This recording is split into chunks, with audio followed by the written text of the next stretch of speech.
Hey, remember when I said I was done making Prageru videos? Yeah, well, I lied.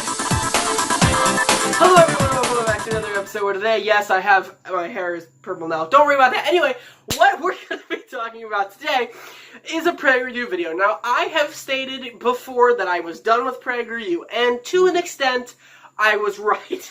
I haven't touched them since. I've been a few videos that are kind of, you know, abhorrent, but they're not too bad. This one, however, we're reacting to it for two reasons. One, it's just that bad, and I could not keep my hands off of it. And two, it's actually a video done by Prageru himself, Dennis Prageru. We haven't actually reacted to a video that he sits down and talks. And I figured, why not do that now? Because you guys deserve to not only hear his terrible voice, but you deserve at least to be able to say that you have seen a Dennis Prageru video and you know what he is. So without further ado, let's get into it. Also, if you notice there's a little bit of a camera change, you might not notice it, but if you do, it's because I can take it a new camera. But that's not important. Let's go into this video. The title of it is The Left Ruins Everything. So, you know, already off to a terrible start, but let's see what else happens in the video. If what I'm about to tell you is true, it's not. Almost everything we most treasure, freedom, beauty, reason, the family, economic well-being, and even goodness, is in jeopardy. Freedom, beauty, not even the same, not even close to the same thing. Reason, that lines up more with freedom than beauty. The family, which I'm assuming he means like gay people. Economic well-being, which is just wrong. And goodness. What? This threat?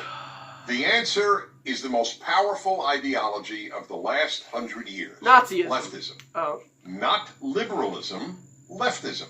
Leftism destroys everything it touches. Here are just a few examples. 1. The universities. Perhaps the most obvious example, one that many liberals acknowledge, is the left's near destruction of most universities as places of learning. This video is so dumb. Why would liberals admit that the left ruins universities? They don't. They just don't. Okay, I should explain this. There are some circumstances which, with specific people that take it a little too far on the left. They take it as, like, censoring people, and that is not a good thing. They should not be censoring people. I would agree with that. Why are you walking in the background? However, it doesn't ruin universities for the most part, and for the majority of people. In the words of Harvard professor Steven Pinker, an atheist and a liberal, because of the left, quote, universities are becoming laughingstocks of intolerance. I would like to see that full quote. Actually, pull it up right now if I can find it. Okay, as I'm sitting here uploading this, or editing this video, I've come across a few things about this specific part of the video, because I was trying to find that quote that Dennis Prageru was talking about. I couldn't find that quote specifically. I did find, however, a quote where he's talking about, like, the universities are failing majorly, basically. So it's close to what Prageru said, but it's not exactly what he said.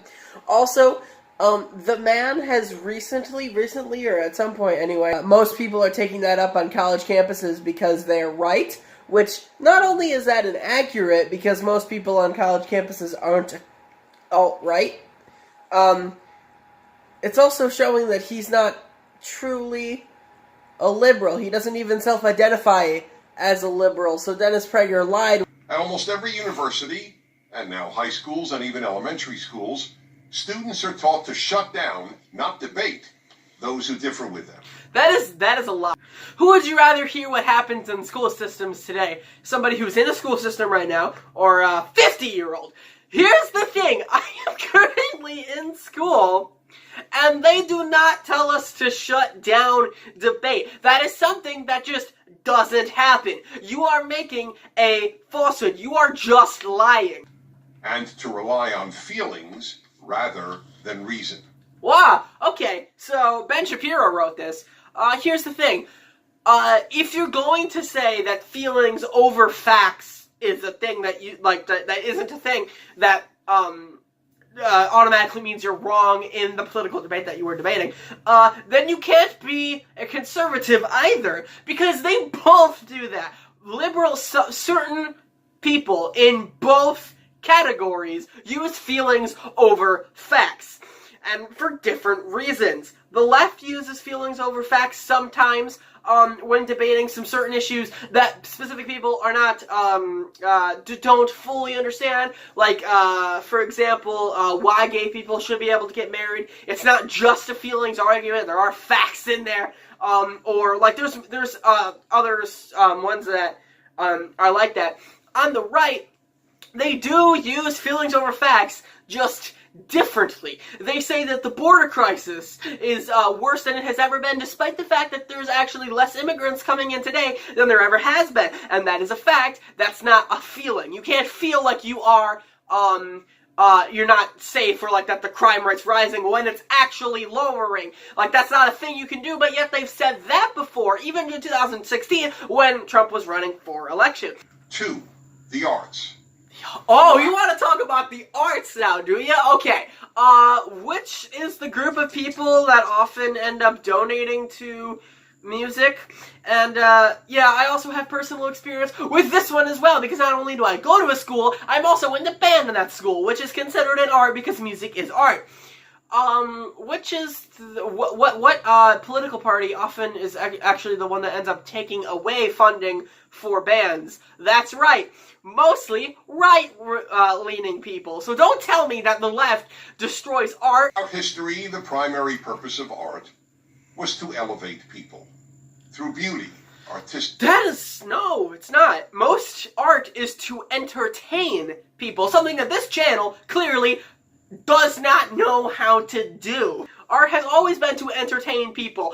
That's why plays have existed. That's why music has existed. That's why concerts are a thing. That's why art is often so subjective, because whatever you like is what you like. Art is subjective because each person has their own interpretation. It's not to enlighten people. You can teach people through art, yes, but it's not to elevate people, to make them better people. It's to entertain them. That's what every art form has been doing for the past, since as long as art has been around. 3. Literature. The English department at the University of Pennsylvania replaced the portrait of the greatest English language writer who ever lived, William Shakespeare. No, I disagree. William Shakespeare, I'm gonna go on a rant here. I've been in English class for a consecutive amount of time now. William Shakespeare is overrated. Take his 2 biggest stories he ever wrote, Romeo and Juliet and Hamlet. They are the same story, basically. William Shakespeare is not the best American writer to ever, or just writer in general, to ever exist. I would give that title to somebody else. With a picture of a black lesbian poet.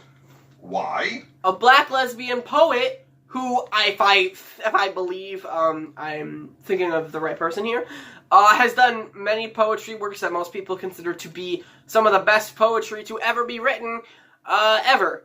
It's not like they just replaced him with a black lesbian just because she's black and lesbian, which is, I'm going to guarantee that is what Dennis Prager is going to say. Because he was a white European male. Leftist professor... That's not the reason! Oh my god. Even some of my English teachers despise William Shakespeare because he's just not that good of a writer. Art is subjective. You cannot say that William Shakespeare is just the best to ever live, because I don't think he is. And then you can't say, well, I just don't know poetry, or I don't know how to write things, because I definitely have a few people in mind who's a better writer than William Shakespeare, and that most people would actually tend to agree with me on. One of my favorite examples is Edgar Allan Poe. I think he's probably the best writer of all time. Have replaced the pursuit of excellence with the pursuit of diversity. That's not true. My school's motto is literally excellence is, what is it? It's like excellent is key. It does say leftist professors, so, and what's wrong with diversity again? Tell me, Dennis Prager. That's right! You are a sexist, racist, homophobe, who doesn't like anyone outside of himself and his own political party, who also thinks that all immigrants are bad because they don't share American values, aka they're not Christian. 4. Late night television. Grandpa over here is going to be attacking, I'm going to assume, SNL and stuff like John Oliver, which, John Oliver is one of my favorite, TV show programs, and is one of my favorite, people, and one of my favorite comedians of all time, and SNL is an entirely skit-driven program, which if you've ever watched my channel, you know that I would appreciate. Some of their skits are not as good as others, but that doesn't have anything to do with the left, really, at all. Late night TV is now left night TV. Wow, good alliteration there. Religion. The left has ruined much of mainstream Protestantism and Catholicism. That's what it boils down to, everyone. You heard it from himself. The only reason he doesn't like the left is because they don't share his own beliefs. And then he goes out and says that the left are the ones that are intolerant. What's wrong with that? What is wrong with getting rid of religion? What does religion have anything to do with anything? Which are now little more than left-wing organizations with religious symbols. Most religions still discriminate against people. In most religions, gay people are still not allowed to get married. And lots of them, they are still openly racist sometimes. A lot of them still have bad beliefs. You're not making any sense here. You're just trying to appeal to your base, which, by the way, you are apparently very good at. If there was anything virtually every American considered a bedrock value, it was freedom of speech. Except if you were a woman, an African American, a Jew, an atheist, a gay. When Japan bombed the United States, we put all Japanese people on the West Coast, specifically California, in concentration camps. And then go ahead and tell us that that isn't free speech. You know what I find funny? That's a little history joke for you. Back in the 1940s, when we were in World War II, all Americans universally agreed that the Nazis were bad. That's not the case anymore. 7. Race. America has become the least racist, multiracial society in world history. Tell that to all of the African Americans that are arrested for nonviolent drug offenses that use drugs to mount as Caucasians and are thrown in prisons more than Caucasians for the same crimes, and they have longer sentences, and they have more of a chance of getting back in. Tell that to them. Alright, so I'm going to cut the video here short because this video has gone on too long. It's already a long enough runtime. So I'm going to leave it here. There will be 2 parts to this episode. So if you want to see the next part, it'll be the next video coming out relatively soon.